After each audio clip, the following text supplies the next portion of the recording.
horas e 42 minutos, 21 graus a temperatura em Foz do Iguaçu. José Caleb, diga aí. Bom dia, Dante. Bom dia também aos ouvintes da Rádio Cultura. A APP fez uma assembleia no último sábado, reunindo professores aí de todo o estado do Paraná. Aconteceu em Curitiba e eles decidiram entrar em estado de greve. Eles reclamam de várias situações do governo do estado que, segundo eles, está devendo aí cerca de 200 milhões aos professores do estado do Paraná, entre reajustes salariais que eram de direito e não foram feitos. E então eles estão em estado de greve. No dia 30 de agosto eles devem fazer uma paralisação. Durante esse período aí pode ocorrer, tem a possibilidade de eles entrarem em greve total, dependendo como o governador vai vai fazer a conversa com o sindicato. Então há a possibilidade de entrar em greve. Por enquanto, estado de greve os professores do estado do Paraná. Mas eles querem o quê, exatamente? Eles estão pedindo alguns reajustes no salário que estariam atrasados, esses reajustes. Eu vi você hoje de manhã, Caleb, no Jornal da Cultura, eles reivindicando 200 milhões. O que seriam esses 200 milhões aí que são pedidos? Segundo eles, são de dívidas, desses reajustes salariais que eram de direito e que o governador não deu. E mesmo falando que deu esse reajuste, não foi dado, então isso é de atrasos. Eles reclamam, principalmente, que o Paraná não cumpre o piso nacional também, da classe, também essa questão no estado. Mas agora no primeiro mandato, agora no segundo acho que não, no primeiro mandato o governador deu um bom reajuste para os professores.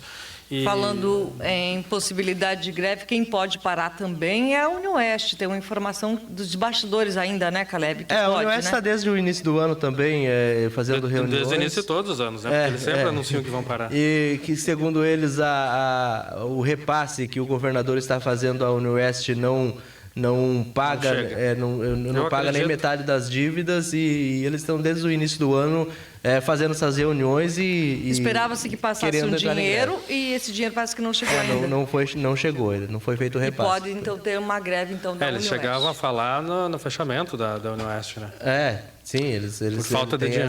Não é fácil o Estado manter uma universidade, né? Geralmente as universidades públicas são de responsabilidade do governo federal, aí o Estado fica com o ensino médio e o município com o fundamental, mas aí a maioria dos estados até tem sua faculdade estadual, mas não é fácil de manter, não é fácil. 11h44 agora. Aqui conosco o vereador Dilton Vitorassi, que é o presidente da Comissão Parlamentar de Inquérito da Pecúlio, e também o vereador Nilton Bobato, que é membro da CPI, estão aqui conosco, né, Cida? Exatamente, Dante. Para a gente passar esse a limpo, teve uma reunião hoje pela manhã da comissão e algumas notícias já que a gente pode levar ao ouvinte para continuar informando da Operação Pecúlio. E essa operação que tem um desdobramento depois do Ministério Público e da Justiça Federal, terceira vara da Justiça Federal, ter feito um pronunciamento e a questão da Câmara está trabalhando também com essas informações, tanto da Polícia Federal quanto do Ministério Público Federal. Eu gostaria de cumprimentar os vereadores, o presidente da CPI primeiro, presidente Dilton Vitorassi. Bom dia, Cida. Bom dia, Bobato. Bom dia, Cida. Bom dia, Verdade e Cultura. Vitorassi, na verdade, com as delações do Newton Beckers e do Aires Silva, vocês já se sentiram satisfeitos ali com a CPI para fazer um relatório preliminar e pedir uma abertura processante ali contra o prefeito? Não satisfeito, eu chego à conclusão que dos problemas a serem investigados nós não chegamos a 20% ainda, mesmo com a colaboração da Polícia Federal, GAECO e uma série de coisas dessa natureza. Mas a sociedade está bastante apreensiva porque nós temos praticamente um vazio de poder, né? O prefeito municipal hoje ele está praticamente impedido de se relacionar com as pessoas por ser interpretado de forma de repente errada, em que ele queira, de certa forma, tentar buscar meios de dificultar a justiça. E, nesse sentido, eu acho que a cidade não pode parar, a ansiedade é grande e nós já temos elementos suficientes dentro daquilo que investigamos, buscando, inclusive, as delações lá na Polícia Federal, porque chega à seguinte conclusão: as pessoas que poderiam, de um momento, de uma forma mais imediata, dar a resposta e expor tudo o que precisa ser exposto, estão presas, não é? E eles já depuseram na Polícia Federal. E ontem nós chegamos a uma situação com um deles, né, do senhor Aires, em que o advogado instruiu ele, não diga mais além do que está lá na Polícia Federal, porque pode eles interpretarem como você quis omitir um dado. E você pode, inclusive, perder as condições de delator. Isso. Né? Então, as pessoas, acho eu que nas mesmas condições do Aires, todos os outros vão fazer a mesma coisa. Porque é prudente para eles. Agora, o Budel não foi ouvido ainda. Pois é, o Budel não foi ouvido. E tampouco aceitou uma delação, né? Pois é, aí nós comunicamos, eles não conseguiram trazer. Hoje tinha outro para ser conduzido, a Polícia Federal entrou numa situação bacana que tem que parabenizar dessa questão do combate ao tráfico aqui da região.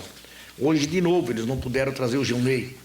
E nós estamos aí num período ordinário, se comprometemos com a sociedade, que até dia 5, quando começa o período ordinário, nós tínhamos que fechar esse relatório.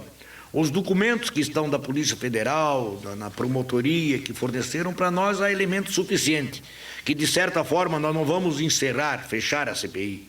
Nós vamos fazer dela um relatório parcial em que aponta já a necessidade da sindicância e o afastamento imediato, sem prejuízo que a gente continue abrindo outras CPIs, né, e continuando com essa, para esgotar o prazo dos 90 dias e fazer o resumo, como eu já disse aqui em outra oportunidade, de passar uma vez por toda essa cidade a limpo. A nossa influência sobre o prefeito, mas nós precisamos levantar os demais atores, como está levantando o judiciário, que quem são responsáveis por esta situação em que chegou a cidade de Foz do Iguaçu, e colocar no relatório, entendeu, para com que seja responsabilizado no judiciário. O que foi apurado até agora pela CPI ainda será apresentado em plenário? O que foi apurado até agora pela CPI, nós temos nas delações premiadas fatos líquidos e certos em que pessoas disseram que repassaram dinheiro. E as pessoas não falaram apenas na frente da CPI, como ontem, que voltaram a reconfirmar, mas falaram na frente, né, dos promotores, pessoas de fé pública, e que não há nenhum motivo para a gente questionar o documento mais. Então, a CPI não pode prevaricar, já tem elemento suficiente no sentido de apresentar esta situação para o plenário, e tem mais a obrigação, através dos membros da CPI ou através de outras pessoas que estes membros acharem necessário, entendeu, fazer o pedido da questão da sindicância. Por que os membros da CPI ou outras pessoas? Tem que ficar claro aqui para a sociedade. Qualquer membro da CPI que pedir a sindicância, ele fica impedido de votar. Não é? Então, de repente, nós estamos estudando que pessoas outras, né, conhecidas da gente, ou a quem a gente achar que deva fazer essa representação do pedido de sindicância, nós três, Edílio, Bobato e a minha pessoa, que estamos já mais bem inteirados desta situação, seria um desperdício nós não estamos dando suporte lá dentro e votar pela abertura da sindicância. Vereador Newton Bobato, a intenção agora é abrir uma comissão processante para o afastamento do prefeito. Perfeito. E só lembrando, não são só 2 delações, são 5 delações. São Quais? 5. São 5 delações. A do Newton João Beckers, a do Fernando Bijari, a do Wilson Sperfeld, a do Edson Queiroz Dutra e a do Aires Silva. A Câmara teve acesso a todas essas? Todas elas não tem mais sigilo sobre elas, toda a documentação é pública. E ontem a CPI recebeu o último acesso que faltava para o processo, que é o inquérito onde está inserido o Reni Pereira no TRF4, no Tribunal Regional Federal. Eu vou começar, gostaria, do Pará. se fosse possível, se o senhor pudesse, por exemplo, mencionar aqui para os ouvintes da Rádio Cultura, vereador, por exemplo, do Newton Beckers, o que ele relata? Vamos uma a uma. O Newton Beckers talvez seja o que mais compromete diretamente o prefeito municipal. A delação do Newton Beckers, ela conta, entre outras situações que envolvem outros secretários, que envolvem secretários do município, mas de uma relação que foi programada, e esse é o fato mais grave, foi programada, segundo o Newton João Beckers, por uma pré-eleitoral, ou seja, havia um compromisso, eles apoiaram a eleição do Reni já como deputado lá em 2010, e esse processo de apoio da campanha do prefeito em 2012, esse pagamento de propina seria para compensar a ajuda financeira do A empresa do Newton Becker seria apoiado, né, financeiramente a exatamente, que é a campanha, Terraplanagem SR, que a campanha e depois o Reni se comprometido a ele participar exatamente. das obras em fato. E segundo o Newton John Becker, ele pessoalmente entregou dinheiro ao prefeito. Quantas vezes?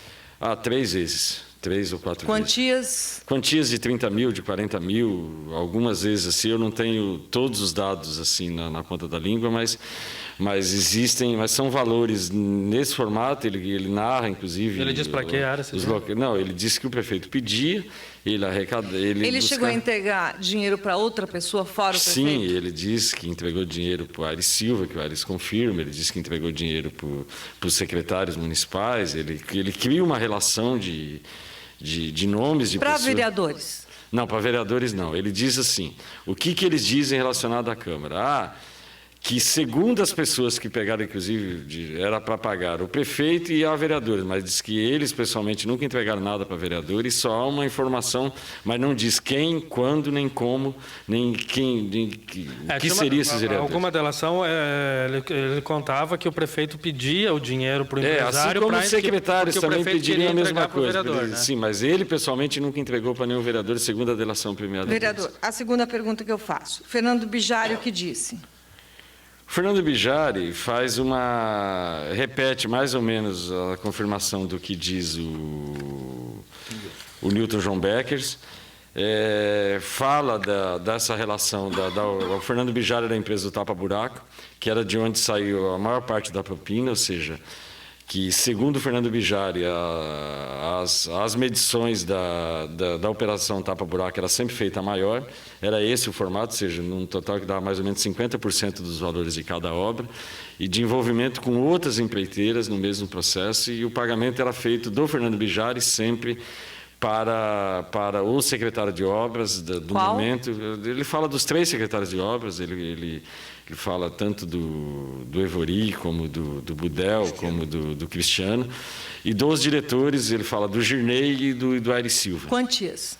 São valores assim, que tem valores de 20 mil, tem valores de 50 mil, tem valores de 10. São vários valores diferentes, dependendo do momento. Diz que eles ligavam, pediam dinheiro, eles providenciavam, porque esse era o acordo.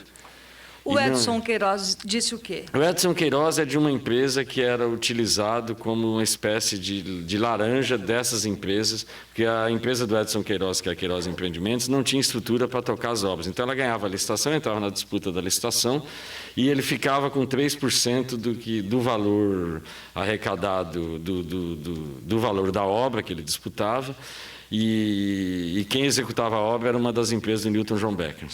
E o Aires? O Aires diz que pegava dinheiro a mando do Budel, ele diz isso, entendeu? Diz que pegava dinheiro a mando do Budel, ele informa na delação premiada que conta pelo menos duas vezes que foi buscar dinheiro, uma delas em São Miguel do Iguaçu, e que faria isso a mando do Budel e que não perguntava por quê, e ouvi dizer que era pedido do prefeito, essas coisas todas, e confirma em duas delações que ele diz, em 2 delações, ele diz que tinha informação de que o prefeito era o autor de quem fazia os pedidos, mas o prefeito nunca pediu diretamente a ele.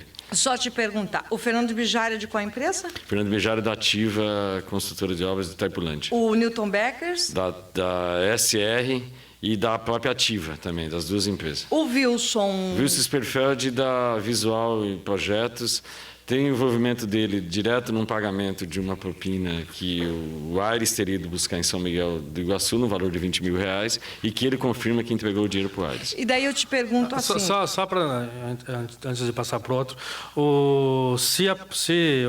ele mesmo disse que não era o prefeito que pedia diretamente para ele, né? Alguém intercedia pelo prefeito, o Aires dizendo isso. Então também ele não tem como comprovar que esse pedido realmente vinha do prefeito. As duas delações que envolvem diretamente o prefeito é a do Fernando Bijari, que fala do acordo eleitoral, que fala que o prefeito participou do processo de envolvimento, mas a mais grave, que envolve pagamento direto de propina, é do Newton John Becker. Newton John Becker diz que pagava dinheiro, inclusive, dentro do carro dele para o prefeito. Agora, deixa eu só para a gente concluir aqui. Os senhores já ouviu quantas pessoas até agora?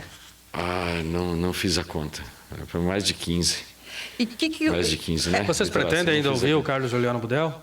Veja bem, com o advento das delações e da chave do processo do TRF, que a CPI passou a ter acesso, e devido ao período ordinário da Câmara, ou nós terminamos esse pré-relatório inicial agora, na primeira semana de julho, ou nós só vamos concluir o trabalho em final de agosto, início de setembro, por causa do período de recesso parlamentar, que não tem como mudar isso, que é regimental. E a CPI é obrigada a parar.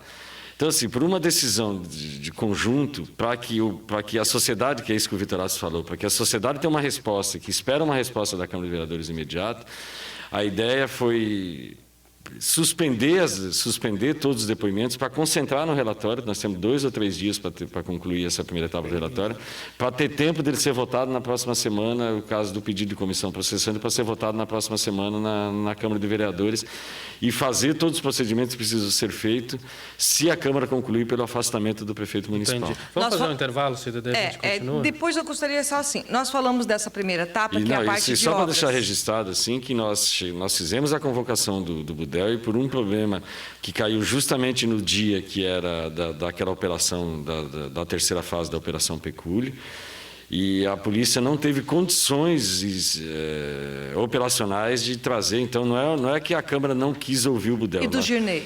Do Girney é a mesma coisa. O Girney, nós tentamos ouvir ele 2 vezes. A primeira vez, no dia, ele foi preso, no dia que estava pedido o depoimento dele. E depois estava marcado para hoje. E por causa da operação que todos vocês viram hoje, a polícia não teve condições de trazer. Então, assim, a decisão tomada foi, para não insistir nesse momento, não significa que eles não serão ouvidos. Nós vamos fazer esse relatório parcial, chegar às conclusões que nós já temos, dos elementos que nós já temos. Aí, a partir da finalização desse relatório parcial e da apresentação do pedido de comissão processante, nós vamos decidir o que fazer com os próximos passos da CPI, isso na próxima semana. Não significa que essas pessoas não sejam ouvidas para a CPI, se elas forem necessárias, porque tem várias outras investigações a serem feitas. Sim. Uma coisa é o envolvimento direto do prefeito, é necessário que se dê uma resposta rápida para a sociedade, e há elementos para isso. Outra situação são as demais situações que a própria Operação Pecúlio abraça, que é uma situação muito grande. Nós estamos falando de envolvimento de 85 pessoas diretamente no processo. Você acredita nessas 85 pessoas? Não, são denúncias das mais diversas. Tem desde o pagamento de propina até pedido de emprego. Assim, tem o pedido de um ônibus para um velório. Você tem coisas que são muito díspares. Assim, na verdade, o Ministério Público Federal colocou pesos muito diferentes no processo. Então, não dá para você qualificar todos com o mesmo tamanho de crime. Muito bem. 12:00 agora. Também não sei se a convocação do Budel ia fazer alguma diferença, porque o advogado dele disse que, como ele é inocente, ele não tem nada o que delatar. Então, imagino que também não falaria. São 12:00 agora, nós já voltamos.